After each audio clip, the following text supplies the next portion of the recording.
News, ಇದು ನಿಮ್ಮ ಧ್ವನಿ. ಪ್ರಿಯ ವೀಕ್ಷಕರೇ ನಮಸ್ಕಾರ. ಎಸ್ ನ್ಯೂಸ್ಗೆ ಸ್ವಾಗತ. ನಾನು ವೀರೇಶ್ ಗಡ್ಡಿಮಾಳ್. ಇಂದಿನ ಮುಖ್ಯಾಂಶಗಳು. FRCS ಮತ್ತು NKTA ಸಂಯುಕ್ತಾಶ್ರಯದಲ್ಲಿ ಫೆಬ್ರವರಿ 2, 3, 4ರಂದು ಟೆನ್ನಿಸ್ ಪಂದ್ಯಾವಳಿ. ಮಹಿಳೆ ಹೊಟ್ಟೆಯಲ್ಲಿ 5 kg ಗಡ್ಡೆ. ಡಾಕ್ಟರ್ ನಾಗರಾಜ್ ಕಾಟ್ವಾ ಅವರಿಂದ ಯಶಸ್ವಿ ಆಪರೇಷನ್. ಆಶಾ ಕಾರ್ಯಕರ್ತೆಯರಿಂದ ಸ್ಪರ್ಶ ಕುಷ್ಠರೋಗ ನಿರ್ಮೂಲನಾ ಮನೆ ಮನೆಗೆ ಜಾಗೃತಿ ಅಭಿಯಾನ. ಹೊಸಳ್ಳಿ ಗ್ರಾಮದಲ್ಲಿ ಸರ್ಕಾರಿ ಶಾಲಾ ಮಕ್ಕಳಿಂದ ಹಳ್ಳಿ ಸೊಗಡು ಕಾರ್ಯಕ್ರಮ. ಜವಳಗೆರೆ ಭೂ ಹೋರಾಟಕ್ಕೆ 118ನೇ ದಿನ. ಮುಖ್ಯಮಂತ್ರಿ ಸೇರಿ ಹಲವು ಸಚಿವರಿಗೆ ಮನವಿ. ಎಂ ಗಂಗಾಧರ್. ವಾರ್ತೆಗಳ ವಿವರ. ನಗರದ FRCS ಕ್ಲಬ್ನಲ್ಲಿ ಫೆಬ್ರವರಿ 2, 3, 4ರಂದು ಪ್ರಾರಂಭವಾಗುವ FRCS ಮತ್ತು ನಾರ್ತ್ ಕರ್ನಾಟಕ ಟೆನ್ನಿಸ್ ಅಕಾಡೆಮಿಯ ಸಂಯುಕ್ತಾಶ್ರಯದಲ್ಲಿ ಟೆನ್ನಿಸ್ ಪಂದ್ಯಾವಳಿಗಳನ್ನು ಆಯೋಜಿಸಲಾಗಿದೆ ಎಂದು FRCS ಕ್ಲಬ್ನ ಅಧ್ಯಕ್ಷರಾದ CT ಪಾಟೀಲ್ ಹೇಳಿದರು.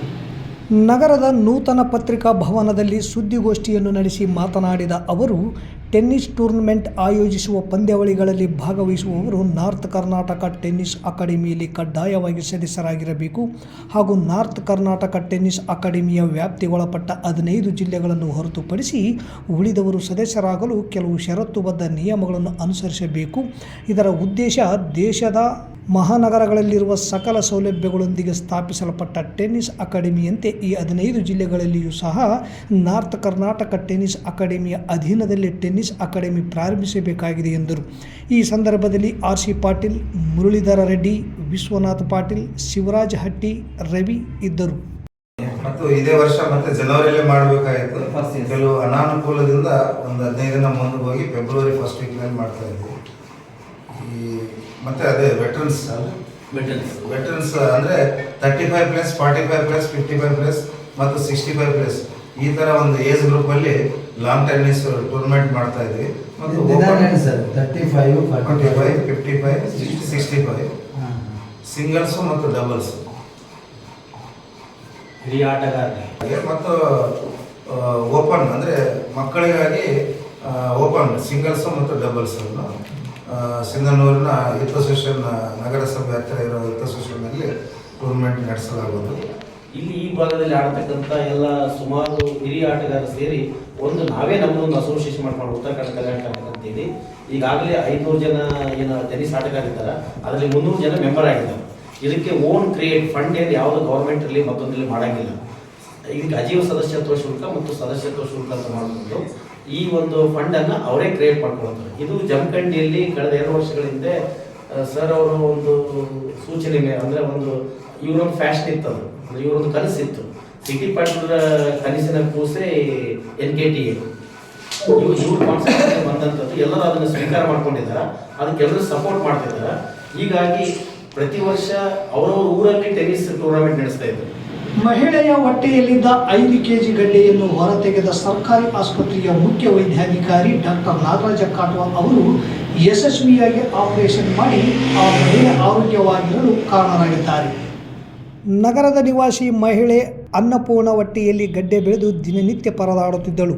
ಆಪರೇಷನ್ ಮಾಡಿ ತೆಗೆಯಲು ಹೆಚ್ಚು ಹಣ ಬೇಕೆಂಬ ಕಾರಣಕ್ಕೆ ಅನ್ನಪೂರ್ಣ ಆಪರೇಷನ್ ಮಾಡಿಸಿಕೊಳ್ಳದೆ ನೋವು ತಿನ್ನುತ್ತಾ ನರಕಯಾತನೆ ಅನುಭವಿಸುತ್ತಿದ್ದಳು. ವಿಪರೀತ ನೋವು ಕಾಣಿಸಿಕೊಂಡ ಕಾರಣ ನಗರದ ಸಾರ್ವಜನಿಕ ಆಸ್ಪತ್ರೆ ಡಾಕ್ಟರ್ ನಾಗರಾಜ್ ಕಾಟ್ವಾ ಹತ್ತಿರ ಪರೀಕ್ಷೆ ಮಾಡಿಸಿಕೊಂಡಾಗ ಗಡ್ಡೆ ತೆಗೆಯಬೇಕು, ಇಲ್ಲದಿದ್ದರೆ ಜೀವಕ್ಕೆ ಅಪಾಯ ಎಂದು ವೈದ್ಯರು ಹೇಳಿದಾಗ ಹಣ ಇಲ್ಲದ ಬಡವರು ಎಂದು ಮಹಿಳೆ ತನ್ನ ಕಷ್ಟ ತೋಡಿಕೊಂಡಳು. ನೀವು ಯಾವುದೇ ರೀತಿಯ ಹಣ ಕೊಡುವ ಅವಶ್ಯಕತೆ ಇಲ್ಲ, ನೀವು ಒಪ್ಪಿಗೆ ನೀಡಿದರೆ ಆಪರೇಷನ್ ಮಾಡಿ ಗಡ್ಡೆ ತೆಗೆಯುವುದಾಗಿ ವೈದ್ಯರು ಹೇಳಿದ ಮೇಲೆ ಮಹಿಳೆ ಅನ್ನಪೂರ್ಣ ಒಪ್ಪಿದ್ದು ಆಪರೇಷನ್ ಮಾಡಿ ಗಡ್ಡೆಯನ್ನು ತೆಗೆಯಲಾಗಿದೆ. ಮಹಿಳೆಯ ಹೊಟ್ಟೆಯಲ್ಲಿ ಗಡ್ಡೆ ಇದ್ದರೂ ಸಹ ಹಣ ಇಲ್ಲದ ಕಾರಣ ಆಪರೇಷನ್ ಮಾಡಿಸಿಕೊಂಡಿಲ್ಲ. ಆಸ್ಪತ್ರೆಗೆ ಬಂದು ನನ್ನನ್ನು ಭೇಟಿ ಮಾಡಿ ಪರೀಕ್ಷೆ ಮಾಡಿ ಡಾಕ್ಟರ್ ಕೋನಿಕಾ, ಡಾಕ್ಟರ್ ವಿದ್ಯಾರಾಣಿ ಸೇರಿದಂತೆ ಇನ್ನಿತರ ಸಿಬ್ಬಂದಿಗಳ ಸಹಕಾರದಿಂದ ಆಪರೇಷನ್ ಮಾಡಿ ಹೊಟ್ಟೆಯಲ್ಲಿದ್ದ ಅಂದಾಜು 5 kgಯಷ್ಟು ಗಡ್ಡೆ ತೆಗೆಯಲಾಗಿದೆ. ಈಗ ಮಹಿಳೆ ಗುಣಮುಖರಾಗಿದ್ದು, ಈ ಥರ ಯಾರಿಗಾದರೂ ಗಡ್ಡೆ ಇದ್ದರೆ ಆಸ್ಪತ್ರೆಗೆ ಬಂದರೆ ಪರೀಕ್ಷೆ ಮಾಡಿ ಆಪರೇಷನ್ ಮಾಡಿ ಗಡ್ಡೆ ತೆಗೆಯಲಾಗುವುದು ಎಂದು ಸಾರ್ವಜನಿಕರ ಆಸ್ಪತ್ರೆಯ ಮುಖ್ಯ ವೈದ್ಯಾಧಿಕಾರಿಯಾದ ಡಾಕ್ಟರ್ ನಾಗರಾಜ್ ಕಾಟ್ವಾ ಎಸ್ ನ್ಯೂಸ್ ಮಾಹಿತಿ ನೀಡಿದರು. ಎಲ್ಲರಿಗೂ ನಮಸ್ಕಾರ. ಅನ್ನಪೂರ್ಣ ಅಂತಕ್ಕಂಥ ಒಬ್ಬ ಮಹಿಳೆ ಸುಮಾರು ವರ್ಷಗಳಿಂದ ಅವರಿಗೆ ಫೈಬ್ರಾಯ್ಡ್ ಯೂಟ್ರಸ್ ಅಂತಕ್ಕಂಥ ಒಂದು ಕಾಯಿಲೆ ಇತ್ತು. ಅವರಿಗೆ ತಿಳಿದಿರಲಿಲ್ಲ ಅದು. ಅವರು ಹೊಟ್ಟೆ ನೋವಿಂದ ನಮ್ಮ ಹತ್ರ ಬಂದಾಗ ನಾವು ಅವರಿಗೆ ಪರೀಕ್ಷೆ ಮಾಡಿದಾಗ ಅವರ ಗರ್ಭಚೀಲದಲ್ಲಿ ಒಂದು 5 kg ಗಾತ್ರದ ಫೈಬ್ರಾಯ್ಡ್ ಗಡ್ಡೆ ಇರೋದು ಪತ್ತೆ ಆಯಿತು. ಅವರು ಸುಮಾರು ಅಲ್ಲಿಗೆ ಹೋಗಿ ಆ ಶಸ್ತ್ರಚಿಕಿತ್ಸೆಗಾಗಿ ತಿರುಗಾಡಿದ್ರು ಅನಿಸುತ್ತೆ ಮುಂಚೆ. ಅವರಿಗೆ ಹಣಕಾಸಿನ ತೊಂದರೆ ಇರೋದರಿಂದ ಅವರು ನಮ್ಮಲ್ಲಿಗೆ ಬಂದಿದ್ದರು. ಬಂದ ತಕ್ಷಣ ನಾವು ಅದನ್ನು ನೋಡಿ ಎಲ್ಲ ಇನ್ವೆಸ್ಟಿಗೇಷನ್ಸ್ ಎಲ್ಲ ಮಾಡಿಸಿ ಆ ಒಂದು ಗಡ್ಡೆಯನ್ನು ಸರ್ಕಾರಿ ಆಸ್ಪತ್ರೆಯಲ್ಲಿ ಅವರಿಗೆ ಉಚಿತವಾಗಿ ಶಸ್ತ್ರಚಿಕಿತ್ಸೆಯನ್ನು ಮಾಡೋದರ ಮೂಲಕ ತೆಗೆದಿರುತ್ತೇವೆ. ಸೊ ಆ ತಾಯಿ ಈಗ ಏನೋ ಆರೋಗ್ಯವಾಗಿದ್ದಾರೆ.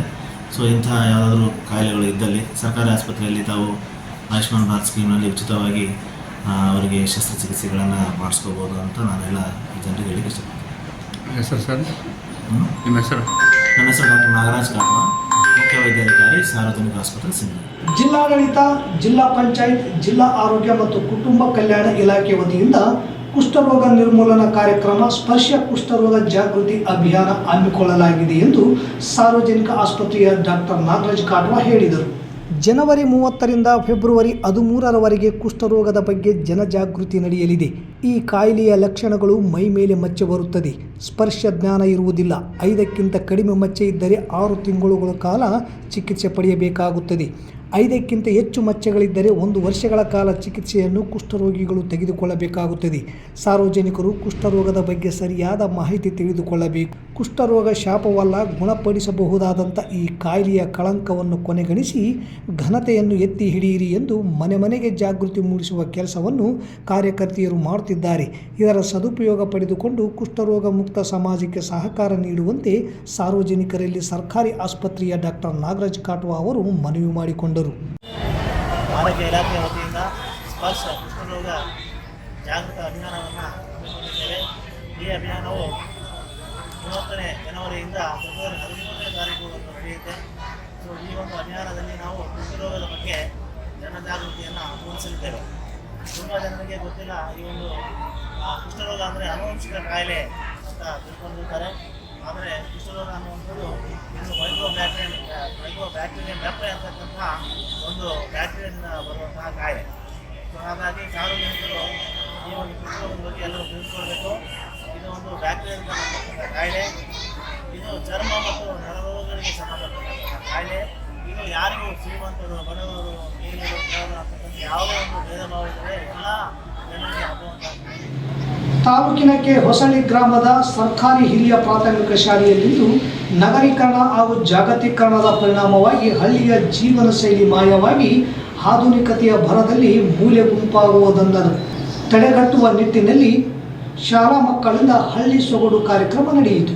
ಕೆ ಹೊಸಳ್ಳಿ ಗ್ರಾಮದ ಶ್ರೀ ರೇಣುಕಾ ಯಲ್ಲಮ್ಮ ದೇವಸ್ಥಾನದಿಂದ 51 ಕುಂಭ ಕಳಸದೊಂದಿಗೆ ಡೊಳ್ಳು, ಹಲಗೆ, ತಾಳ, ಮದ್ದಳೆ ಮೂಲಕ ಬಸ್ ನಿಲ್ದಾಣ, ದುರ್ಗಾದೇವಿ ದೇವಸ್ಥಾನ ಹಾಗೂ ಅಗಸಿ ಮುಂಭಾಗದಿಂದ ಊರಿನ ಪ್ರಮುಖ ರಸ್ತೆಗಳಲ್ಲಿ ಮೆರವಣಿಗೆ ಮಾಡುವ ಮೂಲಕ ಮಕ್ಕಳಿಂದ ಶಾಲೆಯ ಆವರಣದವರೆಗೆ ಹಳ್ಳಿ ಸೊಗಡಿನ ಹಬ್ಬವನ್ನು ಸಂಭ್ರಮ ಸಡಗರದಿಂದ ಆಚರಿಸಲಾಯಿತು. ಈ ವೇಳೆ ಶಾಲಾ ಮಕ್ಕಳಿಂದ ಕಟ್ಟಿಗೆ ಮಾರುವುದು, ಕಿರಾಣಿ ಅಂಗಡಿ, ರೊಟ್ಟಿ ತಟ್ಟುವುದು, ಇಸ್ತ್ರಿ ಅಂಗಡಿ, ಆಸ್ಪತ್ರೆ, ಕಟಿಂಗ್ ಶಾಪ್, ಕೊರವಂಜಿ ಕಣಿ ಹೇಳುವುದು, ಅಲಾಯ ಆಡುವುದು, ಡೊಳ್ಳು ಕುಣಿತ, ಬಡಗಿತನ ಮಾಡುವುದು, ಹಾಲು ಹಾಕುವುದು, ಉಪಹಾರ ಅಂಗಡಿ, ಚಿಕನ್ ಅಂಗಡಿ, ಮಜ್ಜಿಗೆ ಮಾಡುವುದು, ಬಟ್ಟೆ ಅಂಗಡಿ, ರಂಗೋಲಿ ಹಾಕುವುದು, ಹೂ ಮಾರುವುದು, ಒಡಪು ಹೇಳುವುದು, ಹೀಗೆ ಹಲವಾರು ಬಗೆಯ ಗ್ರಾಮೀಣ ಬದುಕಿಗೆ ಅತಿ ಮುಖ್ಯವಾದ ಮತ್ತು ಅವಶ್ಯಕವಾದ ವೃತ್ತಿ ಮತ್ತು ಅಂಗಡಿಗಳನ್ನು ವಿದ್ಯಾರ್ಥಿಗಳಿಂದ ನಿರ್ಮಿಸಿ ಜನರ ಮನಸ್ಸನ್ನು ಮುಟ್ಟುವಂತೆ ಶಾಲಾ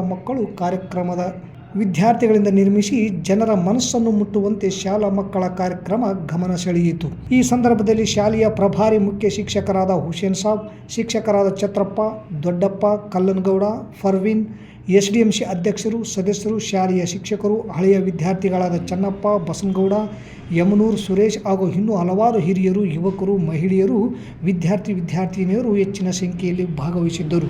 118ನೇ ದಿನದ ಜವಳಗೆರೆ ಭೂ ಹೋರಾಟ ಮುಖ್ಯಮಂತ್ರಿ, ಕಂದಾಯ ಮಂತ್ರಿ, ಸಮಾಜ ಕಲ್ಯಾಣ ಇಲಾಖೆ ಮಂತ್ರಿಗೂ ಸಹ ನಮ್ಮ ಈ ಭೂ ಹೋರಾಟ ಮನವಿ ನೀಡಿ ಪರಿಹಾರಕ್ಕಾಗಿ ಆಗ್ರಹಿಸಲಾಗಿದೆ ಎಂದು ಧರಣಿ ನೇತೃತ್ವ ವಹಿಸಿದ ಎಂ ಗಂಗಾಧರ್ ಹೇಳಿದರು.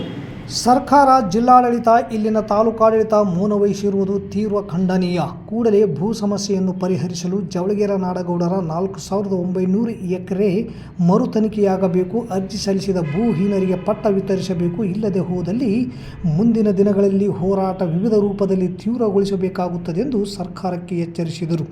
ಆದೇಶ್ ನಗನೂರ್, HR ಹೊಸಮನಿ ಕ್ರಾಂತಿಕಾರಿ ಗೀತೆಗಳನ್ನು ಹಾಡಿದರು. ಈ ಸಂದರ್ಭದಲ್ಲಿ ಮಾಬುಸಾಬ್ ಬೆಳ್ಳಟ್ಟಿ, ಆದೇಶ್ ನಗನೂರ್, HR ಹೊಸಮನಿ, ಮುದಿಯಪ್ಪ, ಸಿದ್ದಣ್ಣ ಹೆಸರೂರು, ಪರಶುರಾಮ್, ಹಂಪಮ್ಮ, ಲಕ್ಷ್ಮಿ, ತುಳಸಮ್ಮ, ಧರಗಯ್ಯ, ತಿಮ್ಮಣ್ಣ, ಹುಸೇನ್ ಬಾಷಾ, ಹುಲಿಗೆಮ್ಮ, ಹಂಪಮ್ಮ, ಜಗದೀಶ್ವರಿ ಸೇರಿದಂತೆ ಭೂಹೀನರು ಹೋರಾಟದಲ್ಲಿ ಭಾಗವಹಿಸಿದ್ದರು. ಆದಿನಗರವರು, ಸಿದ್ದು ಹೆಸರು ಇದರೆಲ್ಲ ನಮ್ಮ ಸಂಘಾದಿಗಳು ಕೂಡ ಇದರಲ್ಲಿ ಭಾಗವಹಿಸಿದ್ದಾರೆ ಸುಮಾರು ಜನ. ಮುಂದಿನ ದಿನಮಾನ ಮತ್ತು ಬೇರೆ ಥರದ ಹೋರಾಟಗಳನ್ನು ನಾವು ಹಮ್ಮಿಕೊಂಡ್ರೆ ಖಂಡಿತ ಜಿಲ್ಲಾ ಸಮಿತಿಯವರು ಇತರೆ ಇಲ್ಲಿ ಎಲ್ಲ ನಮ್ಮ ವರ್ಗ ಸಮೂಹ ಸಂಘಟನೆಗಳ ಸಂಘಾತಿಗಳು ಬೆಂಬಲಿಸ್ತಾರೆ. ಇದು ಮುಂದುವರಿಸೋಣ. ಈ ಹೋರಾಟ ಇಲ್ಲಿವರೆಗೆ ಹೋರಾಟ, ಎಲ್ಲವರೆಗೆ ಹೋರಾಟ. ಭೂಪಟ್ಟ ಸಿಗಲೇಬೇಕು. ಜವಳಿಗರ ನಾಡಗೌಡರ ಭೂಮಿ ಮರುಪಡೆ ತನಿಖೆ ಆಗಬೇಕು. ಮರುತನಿಖೆ ಖಂಡಿತವಾಗಿ ಬರ್ತದೆ. ಎರಡು ಮಾತ್ರ ಎಲ್ಲ ಮುಚ್ಚಾಕಿದ್ದಾರೆ. ಅದು 4900 ಭೂ ಪ್ರಕರಣ ಮರುತನಿಖೆ ಆಗಬೇಕು. ಭೂಹೀನರಿಗೆ ಭೂಮಿ ಹಂಚಬೇಕು. ಈಗ ಅರ್ಜಿ ಹಾಕಿಡಪಟ್ಟ ಫಲಾನುಭವಿಗಳು ಪಟ್ಟ ಕೊಡುವ ಹೋರಾಟ ಇದು ಎಲ್ಲ ತನಕ ಸಿಗುವವರೆಗೆ ಮುಂದುವರೆದಂತೆ ನಾನು ಮಾತು ಮುಗಿಸ್ತೀನಿ. ಎಲ್ಲರಿಗೂ ನಮಸ್ಕಾರ. ಮತ್ತೊಮ್ಮೆ ಮುಖ್ಯಾಂಶಗಳು. FRCS ಮತ್ತು NKTA ಸಂಯುಕ್ತಾಶ್ರಯದಲ್ಲಿ ಫೆಬ್ರವರಿ 2, 3, 4ರಂದು ಟೆನ್ನಿಸ್ ಪಂದ್ಯಾವಳಿ. ಮಹಿಳೆ ಹೊಟ್ಟೆಯಲ್ಲಿ 5 kg ಗಡ್ಡೆ. ಡಾಕ್ಟರ್ ನಾಗರಾಜ್ ಕಾಟ್ವಾ ಅವರಿಂದ ಯಶಸ್ವಿ ಆಪರೇಷನ್. ಆಶಾ ಕಾರ್ಯಕರ್ತೆಯರಿಂದ ಸ್ಪರ್ಶ ಕುಷ್ಠರೋಗ ನಿರ್ಮೂಲನಾ ಮನೆ ಮನೆಗೆ ಜಾಗೃತಿ ಅಭಿಯಾನ. ಹೊಸಳ್ಳಿ ಗ್ರಾಮದಲ್ಲಿ ಸರ್ಕಾರಿ ಶಾಲಾ ಮಕ್ಕಳಿಂದ ಹಳ್ಳಿ ಸೊಗಡು ಕಾರ್ಯಕ್ರಮ. ಜವಳಿಗೆರ ಭೂ ಹೋರಾಟಕ್ಕೆ 118ನೇ ದಿನ. ಮುಖ್ಯಮಂತ್ರಿ ಸೇರಿ ಹಲವು ಸಚಿವರಿಗೆ ಮನವಿ. ಎಂ ಗಂಗಾಧರ್. ಇಲ್ಲಿಗೆ ವಾರ್ತಾ ಪ್ರಸಾರ ಮುಕ್ತಾಯವಾಯಿತು. ನಿರಂತರ ಸುದ್ದಿಗಾಗಿ ವೀಕ್ಷಿಸಿ ಎಸ್ ನ್ಯೂಸ್. ಇದು ನಿಮ್ಮ ಧ್ವನಿ. ನಮಸ್ಕಾರ.